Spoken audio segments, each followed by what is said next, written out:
Hi, I'm Sarah and I am a subconscious mindset coach. Today we're going to talk about subconscious release technique.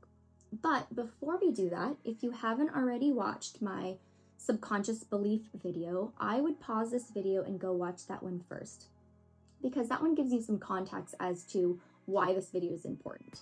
So we're going to talk about subconscious releases, what they are, how they work, and then I will give an example as to what that looks like when I use them on my clients. What is subconscious release technique? It is a form of breath work, and as far as I know, it isn't owned by a single person. The process isn't owned by a single person. But I do think that it's built on decades of work around emotional release, subconscious programming, hypnosis, and nervous system regulation. My version of subconscious release technique integrates breath interruption, somatic awareness, and identity separation. So as I've mentioned in my subconscious belief video, the key to changing your subconscious beliefs is to separate yourself from the belief, to neutralize a charged limiting belief that you may have.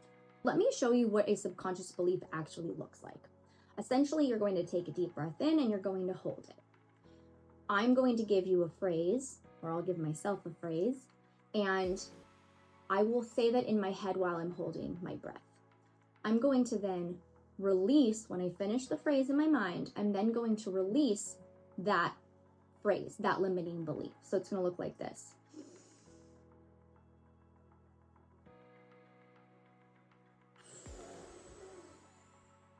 You want to make sure that you are pushing out the limiting belief. You want to make sure that you don't want it in your system. Now, why do we do this? Why is the breath work important? Why is holding your breath important? Why even bring up your limiting beliefs in this context? Because we have something in our brain called the RAS, the Reticular Activating System.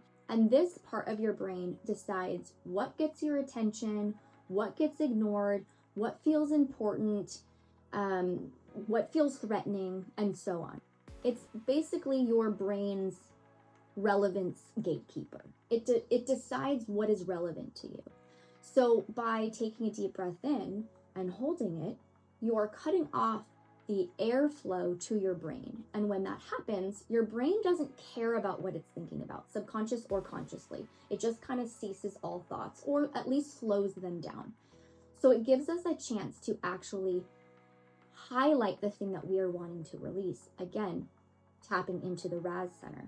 By highlighting these limiting beliefs, you're telling your RAS center, hey, we care about this right now, and we're focusing on this and only this. Now, by focusing on that, you're then going to release it. You're going to then tell your body physiologically, I don't want it in here. I'm releasing this. And then you will be blowing it out. Sometimes you have to release it a couple of times, but that leads us into the next section where I will show you how I do subconscious releases on my clients. Okay, so for this part, I really wanted to show you what a subconscious release actually looks like on someone. So I have my amazing sister, Lisa, over here. And she is going to basically play the role of the client. These are fictional subconscious releases. So typically what happens is that in a session, I'll probably spend about 30 minutes or so listening in on the client's thoughts, and not thoughts, but the way that they speak, right? And so as they talk, I will then kind of write down things I hear that maybe happen in between the lines. So these ones I just kind of made up. These are not an actual session that we did. Basically what I do is that I will have my client take 3 cleansing breaths. So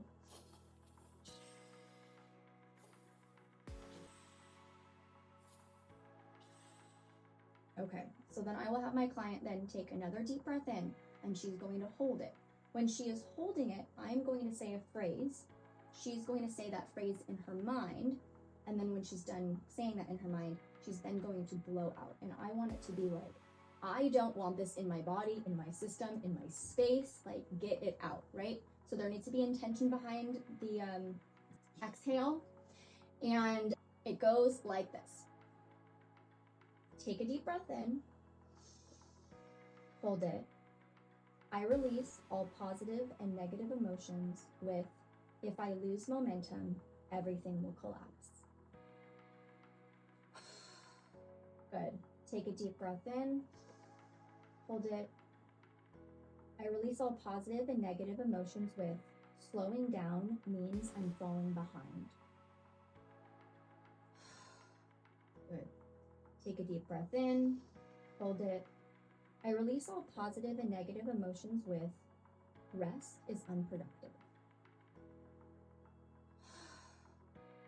Take a deep breath in, hold it. I release all positive and negative emotions with, my value is tied to outcome.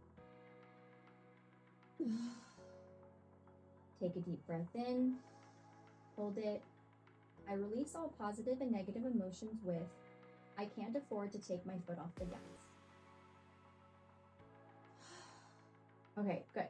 So what's interesting is that I have done this for so long that I actually can hear the difference between different exhales. So usually I'll put a little dot next to the ones that I hear more strongly. So to me, although all of these might be very relevant to her, the rest is unproductive is actually a little bit more charged for her. So sometimes what I would do is I'd actually go back in and I'll say, okay, take a deep breath in, hold it. I release all positive and negative emotions with, rest is unproductive. And so I'll try to clear it a couple of times. Now, it's interesting because oftentimes with my clients, when I do that, and it is something that I tell them, hey, I might be releasing the same belief a couple of times, that this is usually when they will start to feel really emotional. So either they'll be laughing a lot, or they'll be crying, or they'll start sweating. They'll kind of have a physical response to these releases.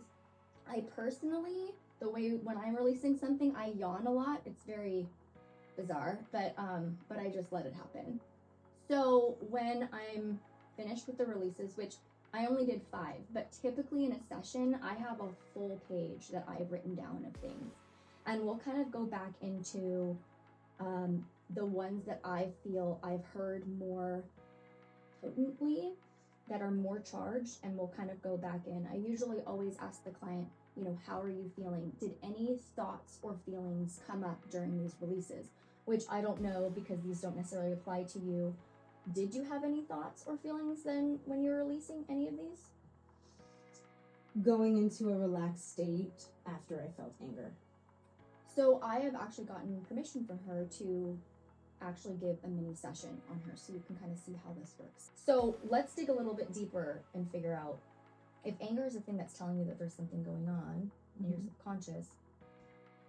Where's your like knee-jerk reaction in terms of like the anger? Like when we did these releases, what was that first when you were like, oh, I'm angry? What was that around? Can I reread them because I don't remember Sure. what you did. Is it the rest is unproductive? Rest is unproductive. Well, that is so interesting. That's the one that I heard the most charged for her, just even in her breath. And it's one of my favorite parts because I also am discovering this in real time with them. And so as we do the releases, I go, to me, it's a clue where I'm like, okay, there's something there. Let's go a little bit deeper into this area and uncover like, okay, rest is unproductive. Well, where does that stem from? So where are you feeling angry around rest is unproductive? It's a lot around how are things going to get done if I'm not doing them properly. Because when I have a belief, I hold on and I have to do it my way. Because if I don't do it my way, then it won't get done properly, which is another belief. Like, I see, nobody can do it as good as you. Or I won't be satisfied with it. I'm going to end up having to do it anyways. But then I end up being resentful because I'm not receiving help. but I'm not allowing help because they're going to do it their own way, and I have deemed it wrong. Okay, so take a deep breath in, hold it. I release all positive and negative emotions with, how are things going to get done if I don't do it? Take a deep breath in, hold it. I release all positive and negative emotions with, I won't be satisfied with it if I'm not the one that does it. Take a deep breath in, hold it. I release all positive and negative emotions with fear that I won't like how others are doing it.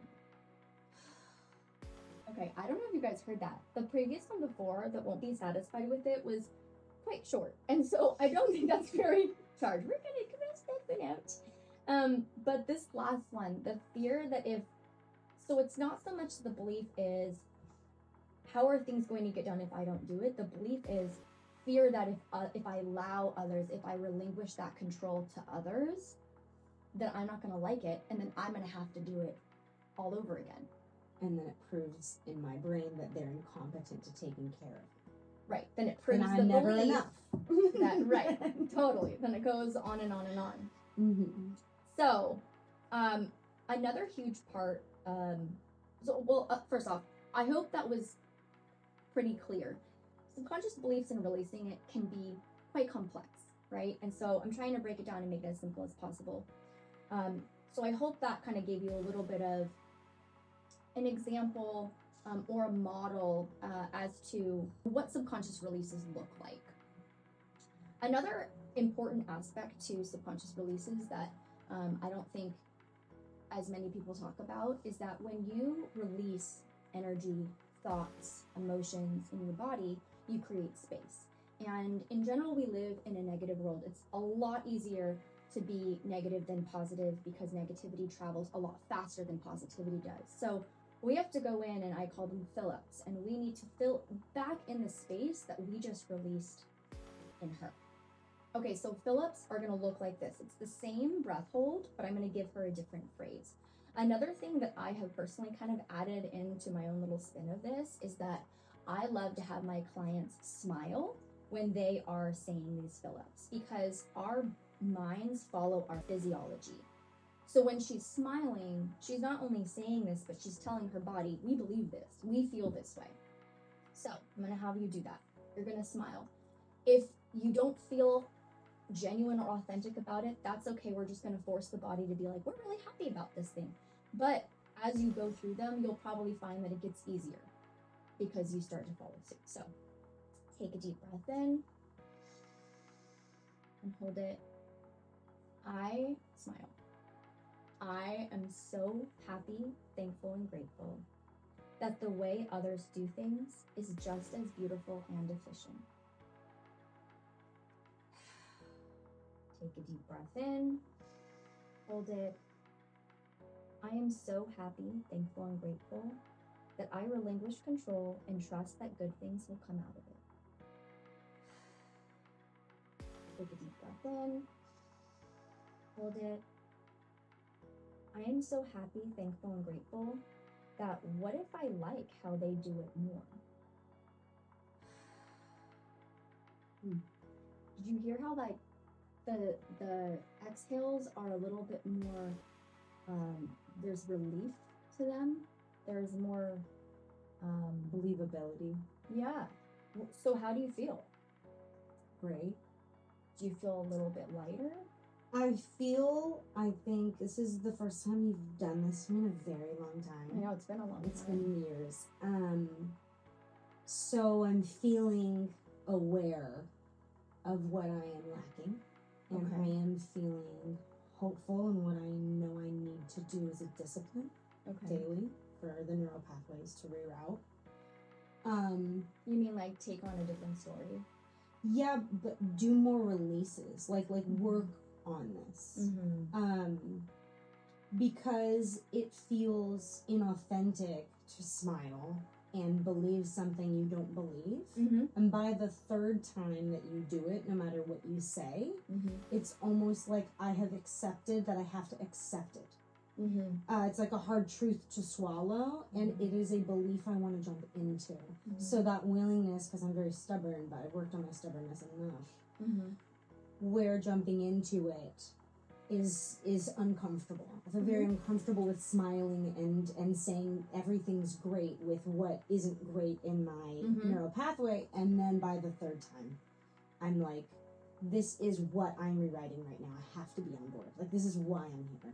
So this, what she just said, she actually described perfectly what it feels like to break a subconscious pattern.